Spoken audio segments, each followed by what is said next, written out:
Allow me. There we go. Welcome on in, everyone. Thank you for joining us today. I'm just gonna wait a minute, maybe a minute and a half, maybe 2 minutes, for some remaining folks to come in and join our session today.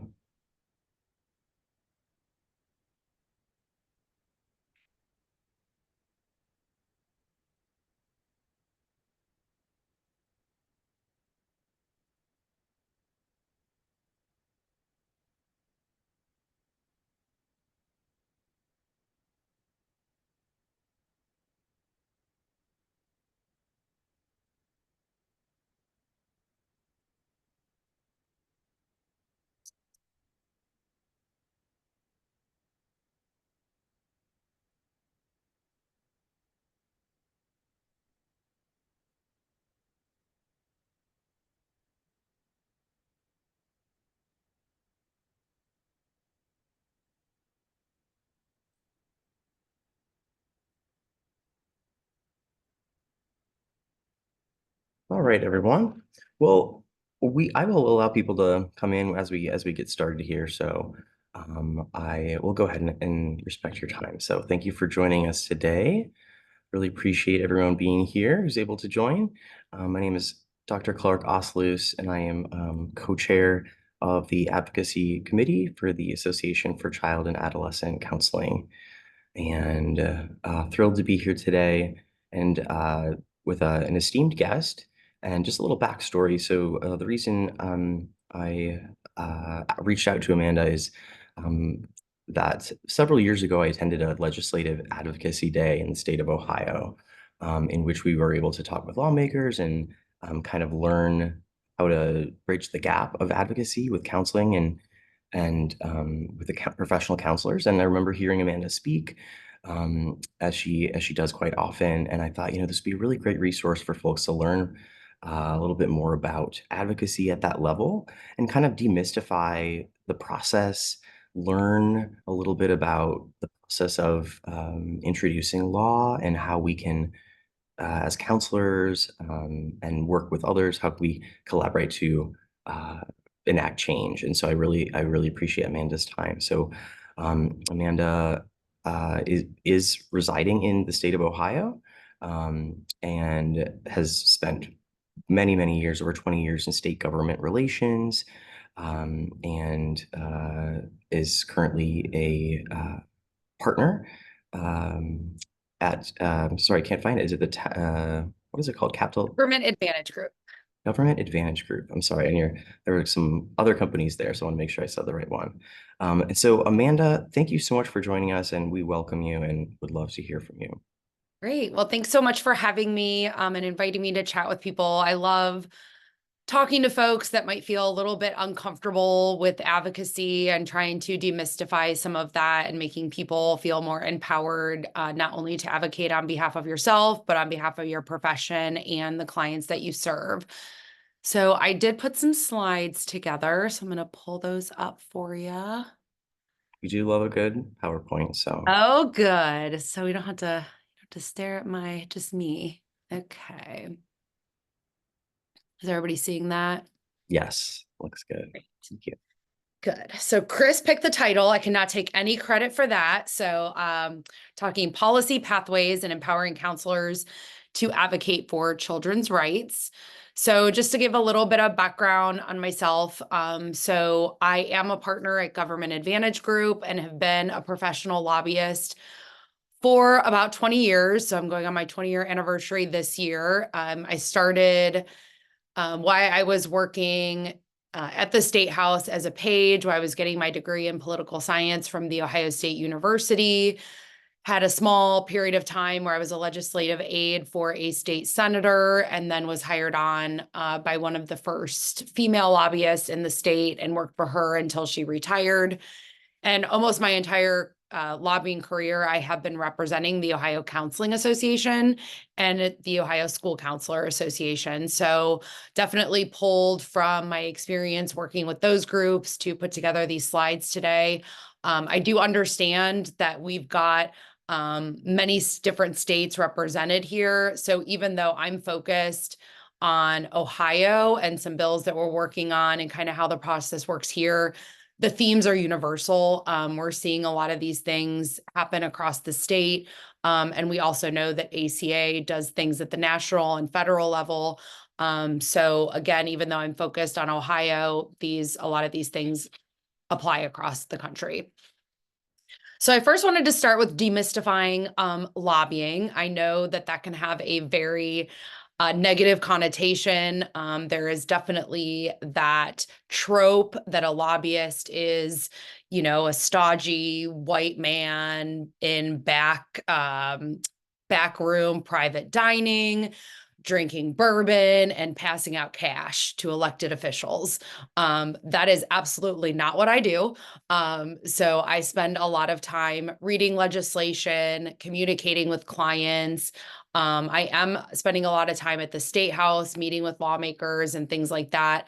But certainly I am really just, the best way to describe it is a compensated advocate. So when I'm going to meet with legislators, I'm not going in to tell them what Amanda Sines thinks. I'm going to tell them what the Ohio Counseling thinks as a group representing all of the professions across the state. So I'm representing a block of Ohioans, a block of voters, to elected officials. There are a couple of different kinds of lobbyists. So I'm an independent lobbyist, which means I do not solely represent counselors. Our company has 25 to 30 different clients that we represent. And this is a really great way for smaller organizations to have that professional representation without paying a full-time staffer. They might not have the needs of a full-time person. They might not have the budget for a full-time person.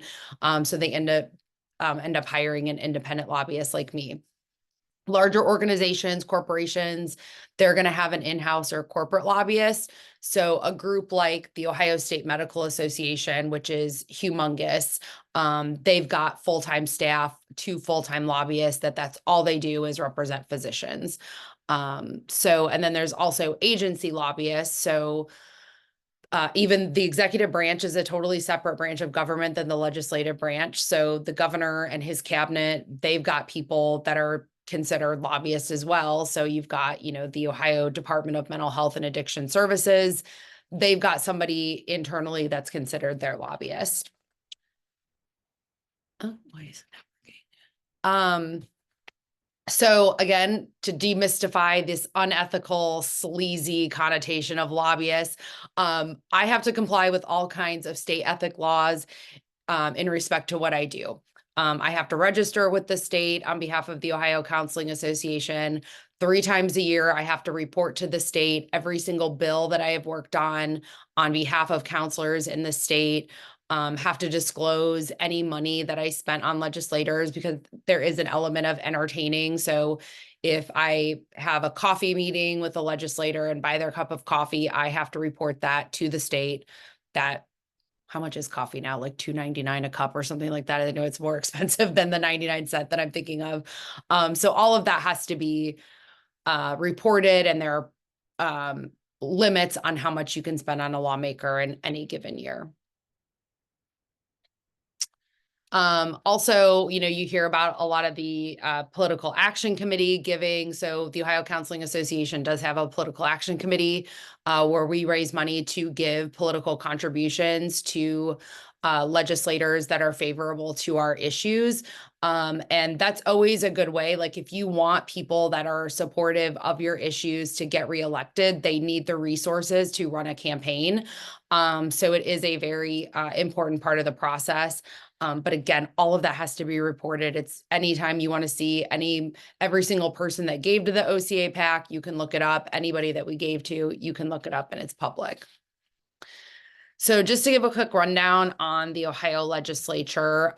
So in Ohio, our sessions last for 2 years. So you have 2 years to pass any piece of legislation that you want to, or 2 years to squash it if you do not want it to pass. So we are currently in the 2nd year of our cycle. So that process will run through the end of 2024.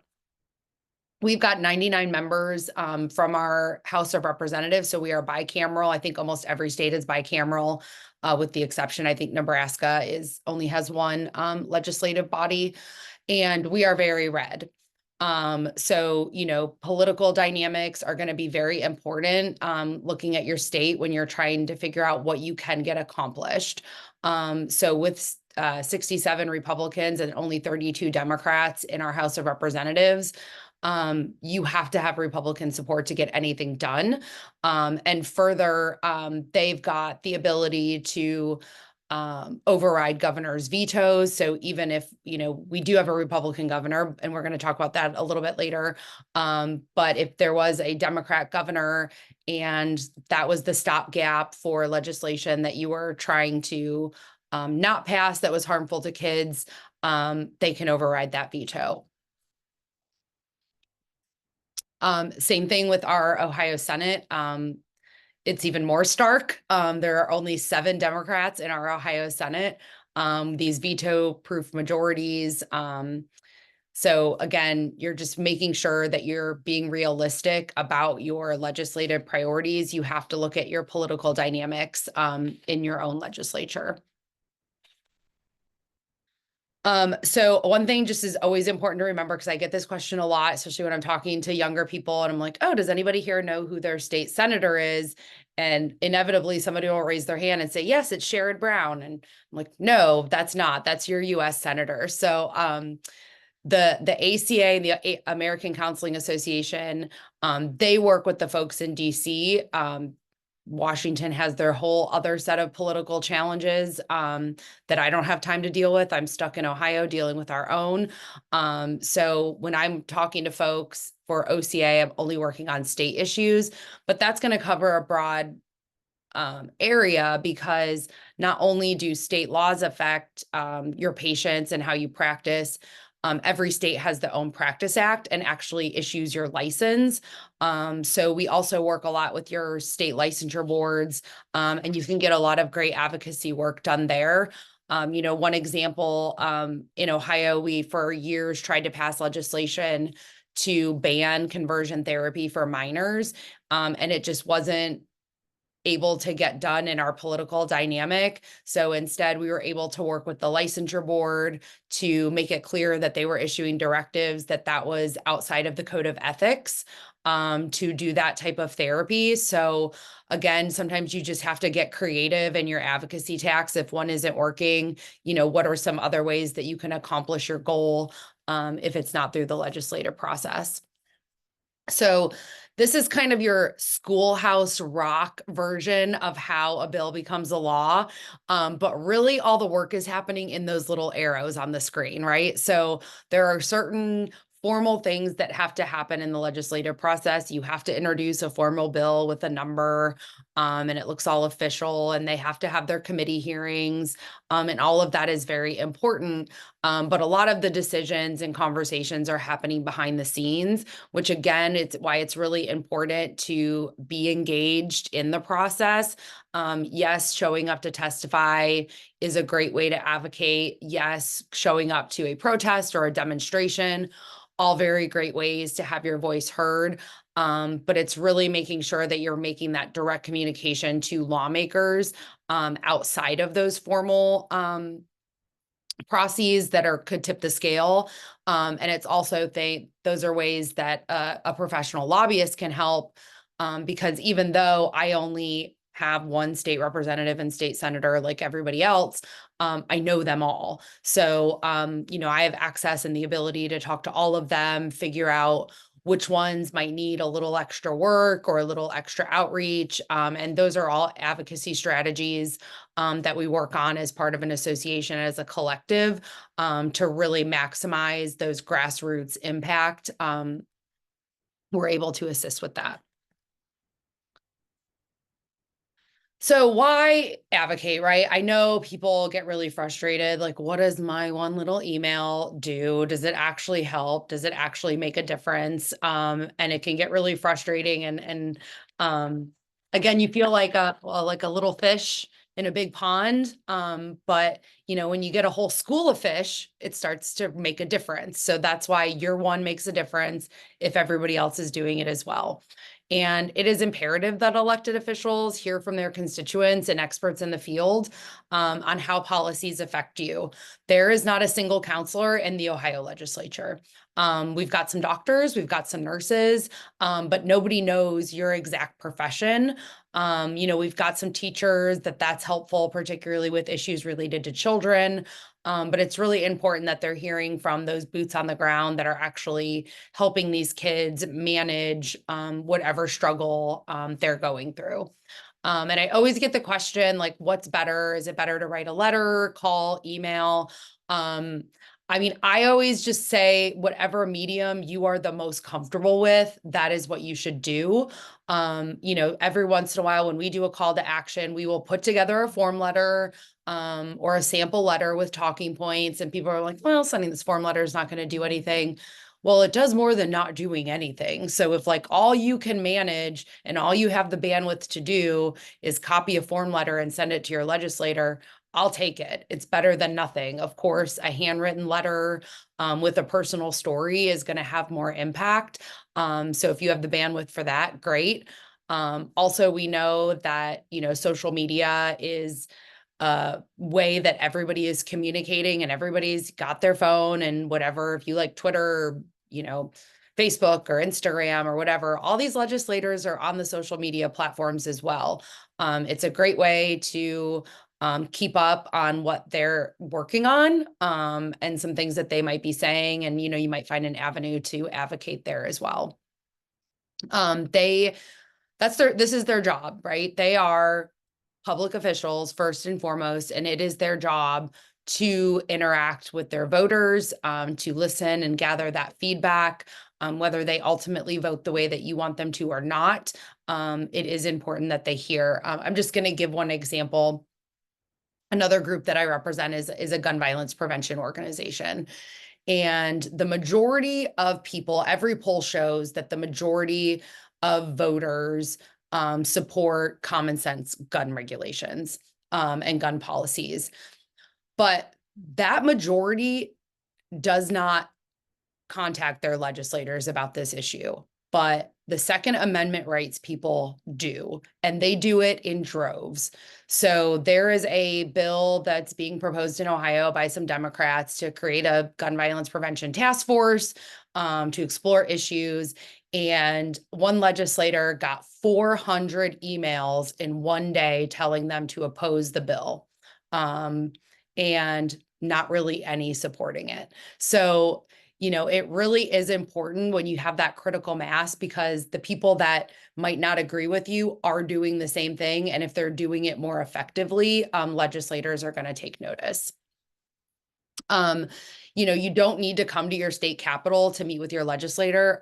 Clearly virtual opportunities are here to stay. I'm sure you are all using them in your practice via telehealth or patient management. So, utilize that skill to request a meeting with your legislator and have it be virtual. It's a lot easier to schedule sometimes that way than an in-person meeting.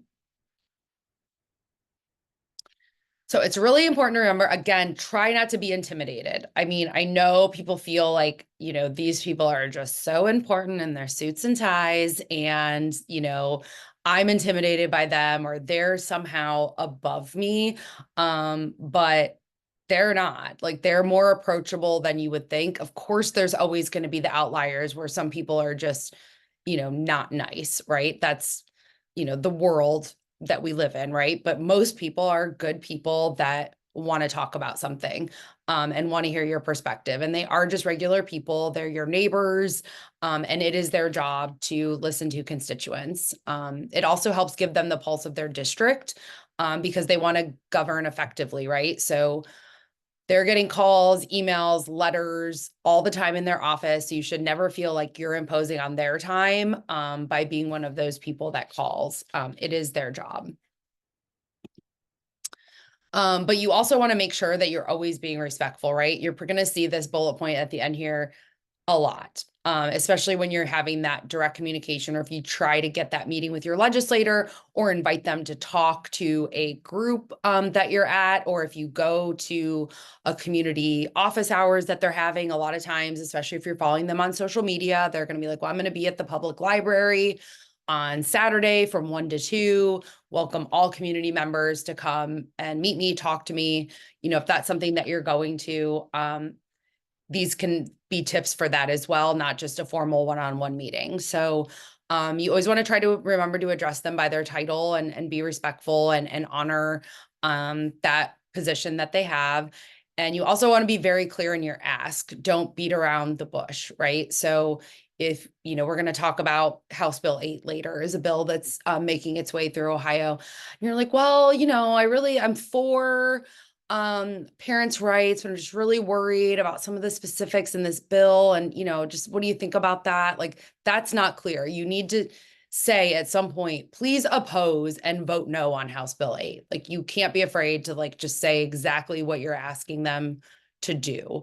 And also, if you're meeting in a group, or again, bringing folks together to hear from a legislator, you make sure you just have a plan going in, or a captain of the ship, so that you're not talking over each other or come off as unorganized, because they do have a lot of meetings. So you want to make the most of your time when you do get them. And you also want to do some quick research. Again, going back to that House Bill 8 example, if you say, please vote no on House Bill 8, and they're like, well, I'm already a co-sponsor of that bill. You want to know that going in, and maybe acknowledge it. I understand you're a co-sponsor, but I really hope you'll have second thoughts. And here's why I think that you maybe didn't understand the full implications of this bill. So just make sure that you're going in somewhat informed. And all of this, again, any information on your elected official bills that they're working on is always going to be public record.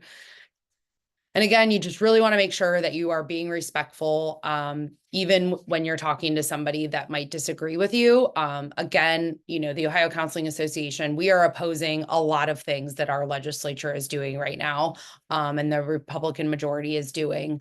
But, you can't go in questioning their motivations.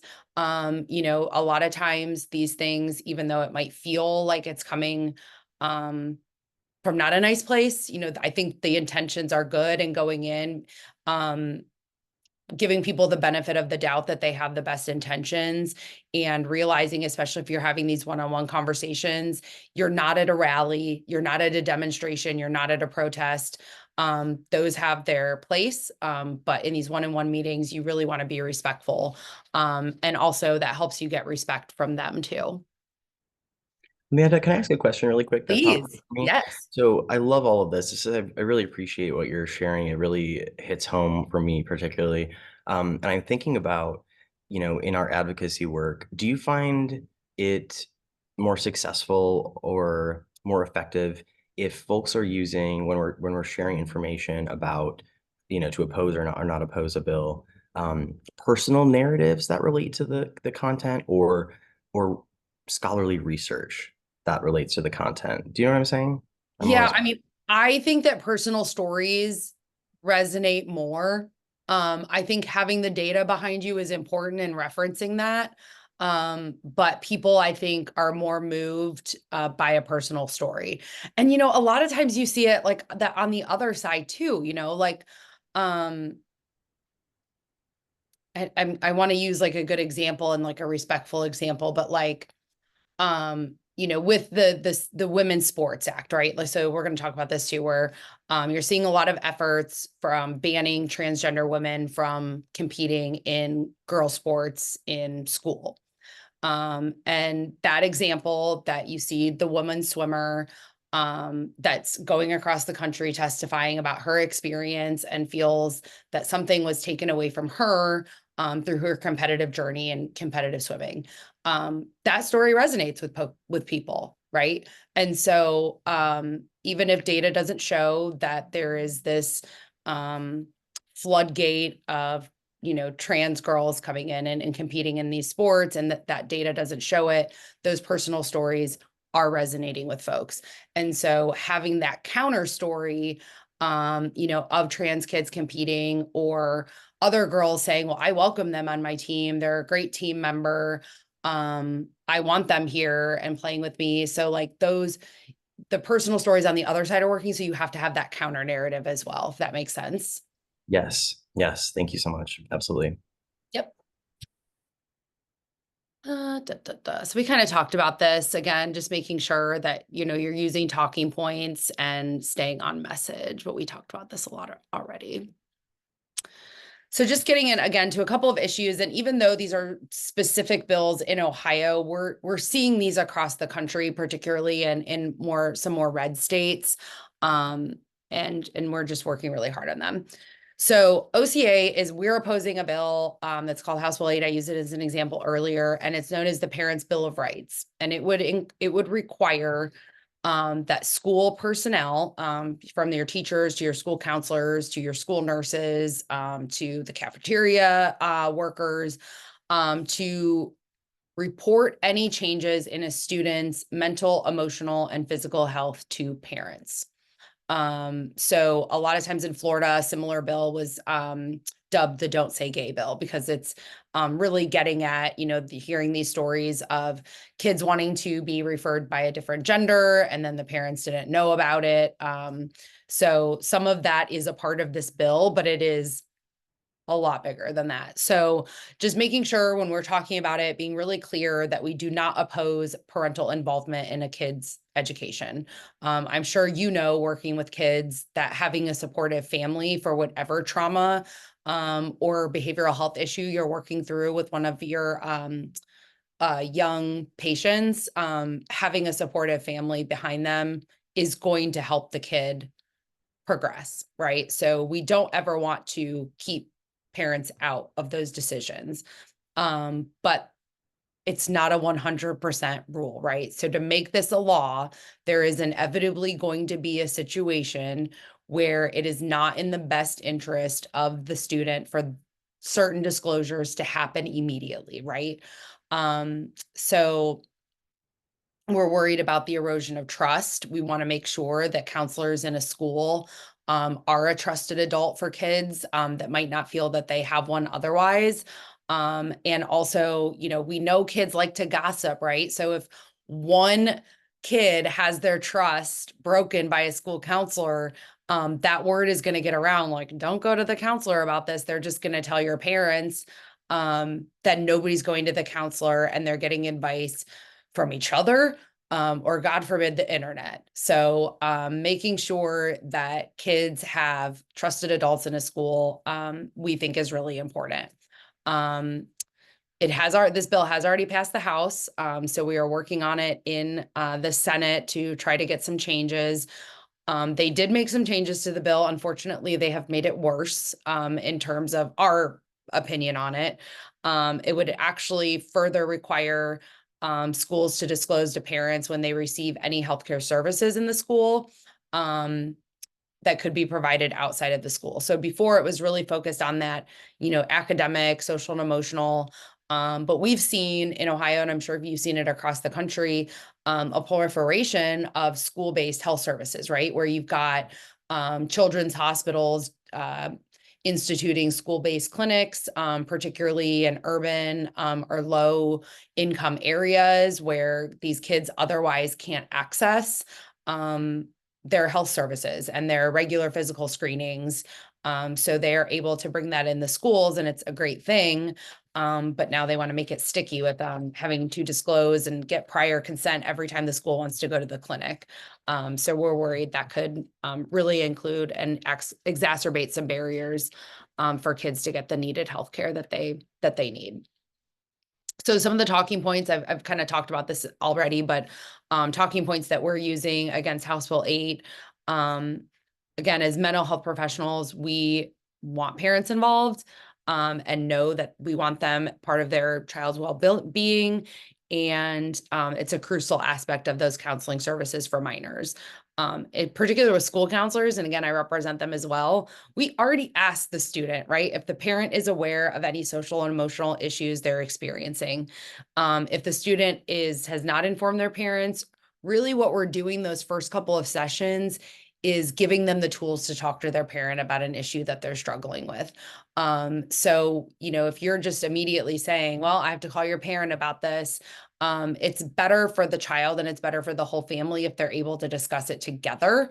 So we really see that this could get in the way of that more appropriate way of handling an issue in the school.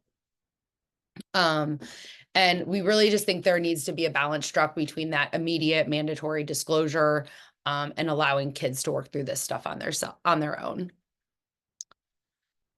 So we talked about the safe adults. So another thing that we've been working on and has gotten a lot of headlines and actually had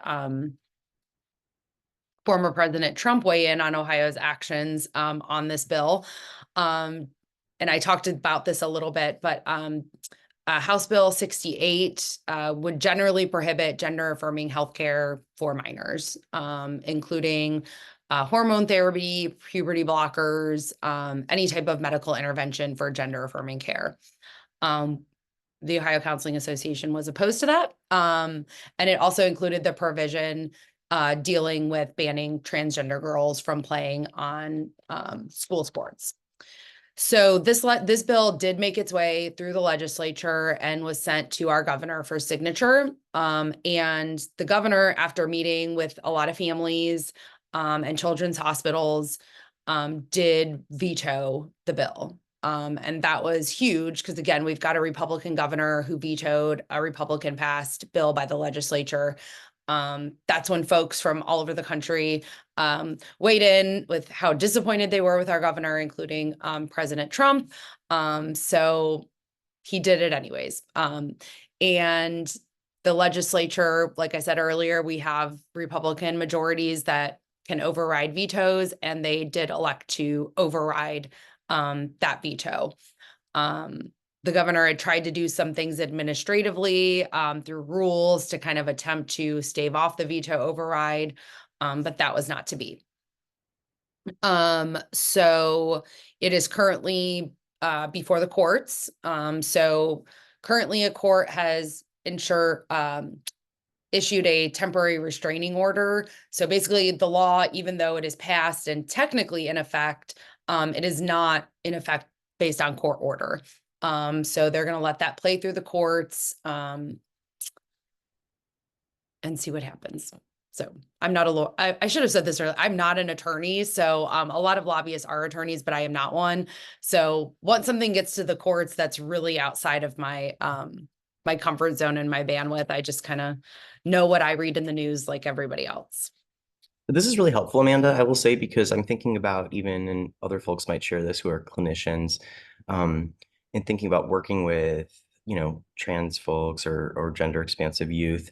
And a lot of times they might not know like what's going on with the bill, or they might have heard this bill is enacted and that's it. And so knowing some of the nuances about this is helpful. Like perhaps, there is that block that's currently in effect and that's where it is. And so knowing that can, I think, help our conversations with clients too. Even knowing the process of a bill's been introduced, that doesn't necessarily mean it's passed yet. So let's work through that. So thank you. I love that. And just like some of the, the words that they use, it's just, you could just tell it's written by people that don't know the community. So it's really going to cause, I think, it's really, you just hear about kids should not be having irreversible surgeries. And that's really, again, going back to that narrative that is worked on the other side, where I don't think anybody's saying that youth should be getting gender affirming surgeries. It's, very rare. I don't think it's happening in Ohio at all from any testimony that I've read or seen or heard. But that's not all that the bill does, right? It does affect how folks get their counseling or get other gender affirming healthcare. It applies to it all. So even though the headline is banning surgeries, it does so much more than that. So another bill that we are working on, and again, I think you're probably seeing this, and honestly, you're probably going to see it more based on a lot of the headlines that we're seeing lately on college universities with the protests about foreign policy. And there is definitely a thought, at least in Ohio and nationwide, that higher ed is basically a beacon and an indoctrination of liberal policies, and they should not be, right? So Senate Bill 83 is legislation that would undermine a lot of the best practices and fundamental tenets of educating professional counselors, specifically how it talks about banning any type of required training in diversity, equity, inclusion. So there's really this, I don't know how to say it. Like, I don't want to speak in hyperbole because I don't necessarily think that that's helpful. But there's like a lot of attention, right, on like DEI, particularly in public universities, and is that appropriate? So this legislation is a part of that effort. It did a lot of things with unions and tenure and things like that. But from the Ohio counseling perspective, we were really focused on the DEI provision. So this bill is already passed in the Senate, and it's kind of like in this limbo in the House. So it could come back at any time between now and the end of the year. So what we're really worried about is, could it interfere with the education and training of professional counselors? Because obviously, working with multicultural client bases and a diverse client base and being able to work with them in a respectful and effective way is a key tenet of counseling. Like, that is what you do working with all kinds of populations.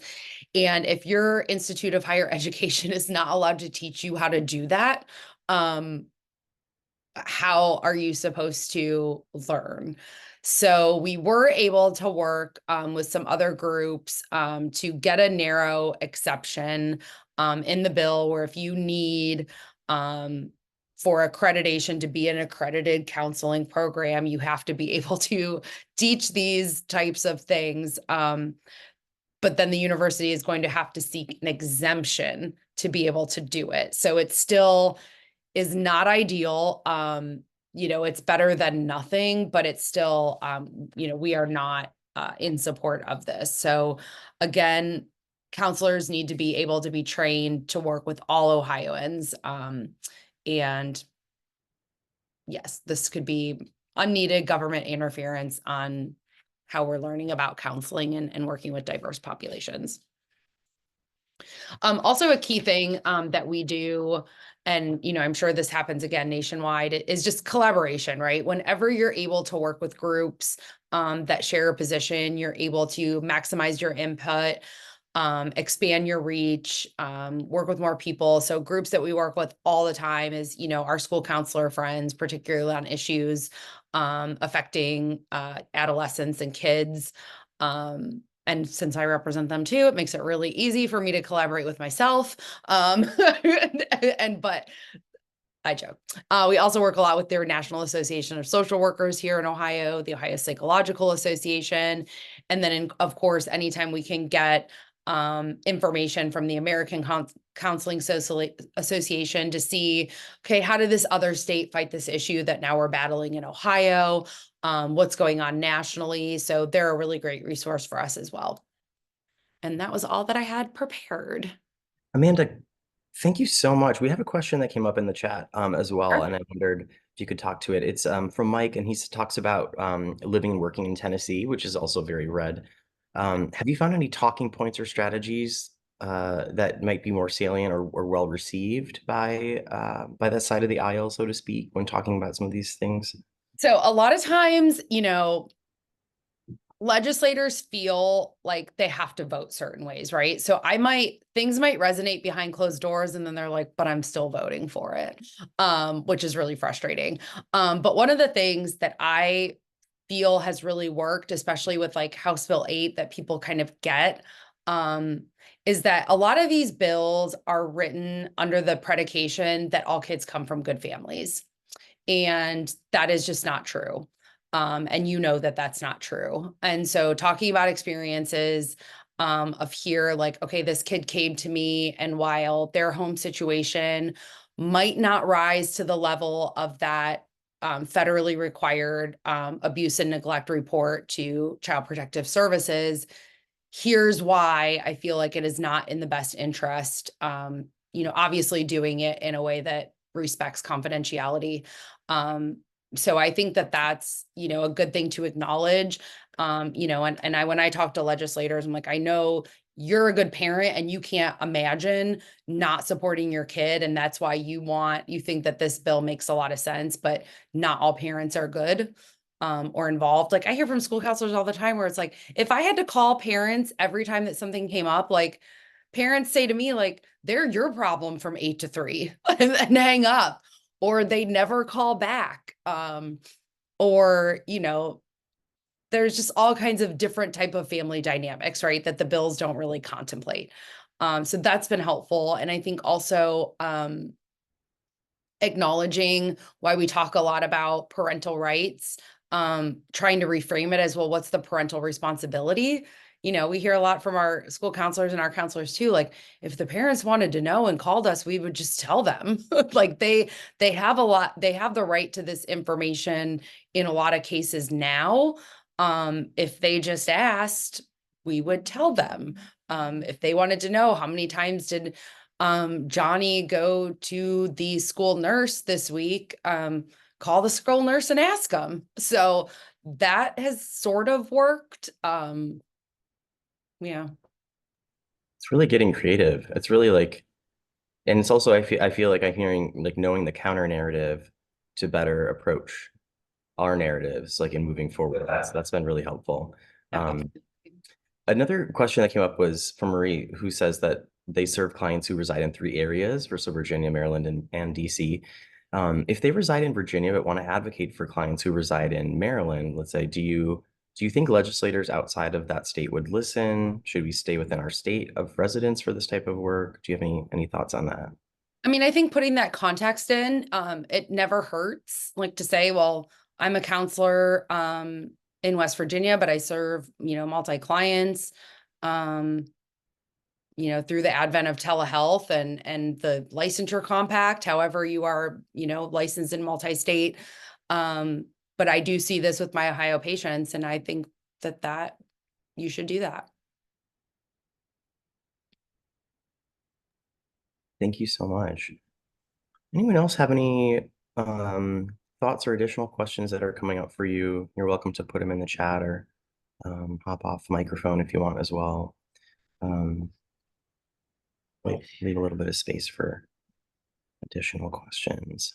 One other thing, and I know I kind of like prompted Chris to ask this question if we needed to fill time, but it doesn't look like we're going to need to.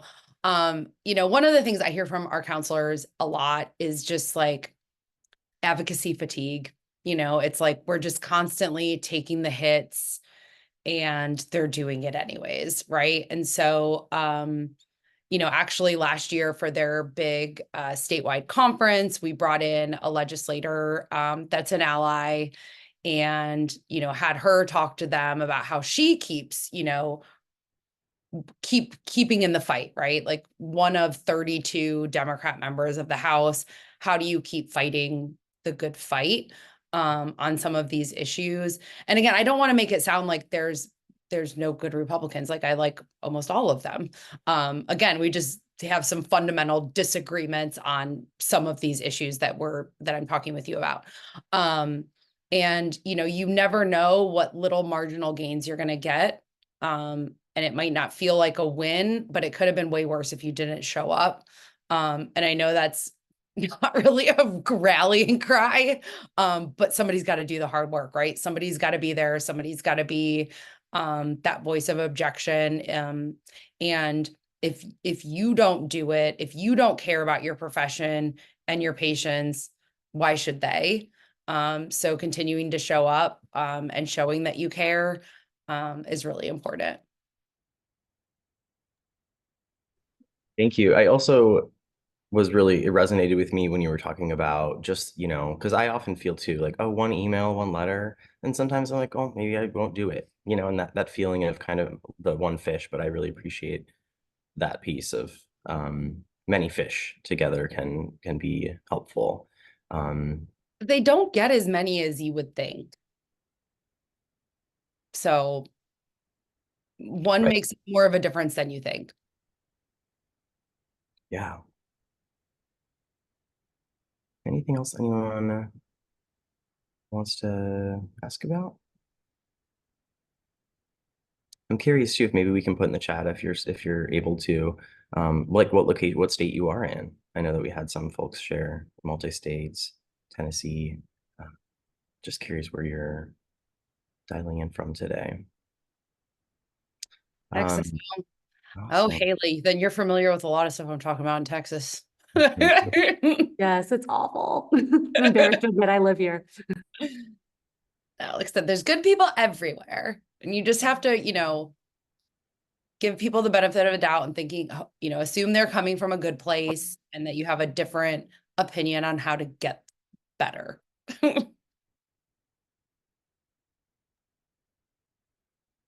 Awesome. Thank you everyone for sharing. I like to see kind of just, yeah, we're all over.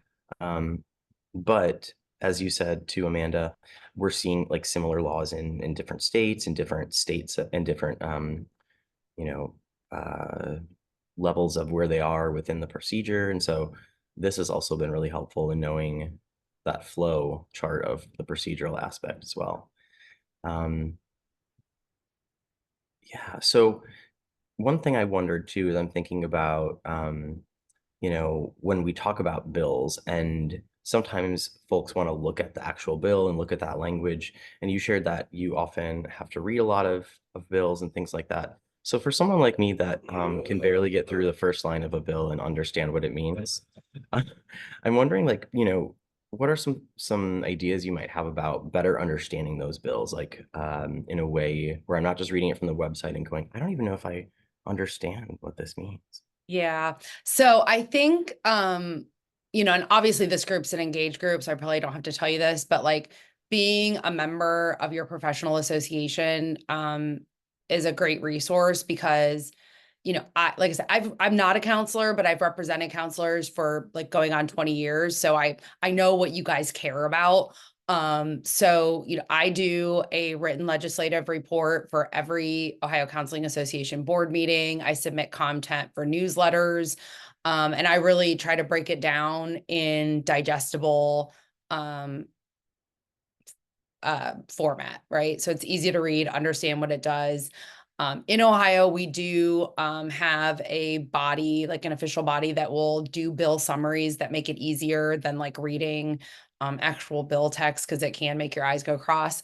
But yeah, I mean, if you're a member of your professional association and they are not providing you with legislative updates, you need to be telling them that they should be. Because I know that's like a really important part of what the Ohio Counseling Association does. We've got an active government affairs committee coordinating those efforts, communicating with our members, information that we feel they need to know. So again, if your association doesn't have a tenet of government affairs and reporting that to the members, they really, really should. Thank you. That's really helpful. And would you say that most state counseling organizations have those are engaged with lobbyists similar to yourself in most states? I don't think they are. I think Ohio is really, I mean, not to say they're like lucky to have me, that seems like, but they're lucky to have the resources and the number of counselors that allow them to have a professional working with them. Yeah. Yeah, So yes, thank you. they are very lucky to have me. They are very lucky. You can say that. Yes, loud and proud. I'm thinking about just other states and other folks in this space that might want to engage with their local or state, organizations and kind of maybe do a little bit more research in that realm related to how they engage with policy. And so, yeah, I'm just thinking through that. So, yeah, we are very, very fortunate to have you. Thank And you. even if it's not, a local state counseling association, there are all kinds of advocacy organizations. If you're focused more on addiction, there's, addiction organizations that do advocacy. So it doesn't necessarily have to be your professional association that's doing advocacy work. There's lots of groups out there working in this space. That's helpful. Thank you. Any other comments or thoughts or questions for Amanda before we let her have some time of her life back? No, thanks for inviting me.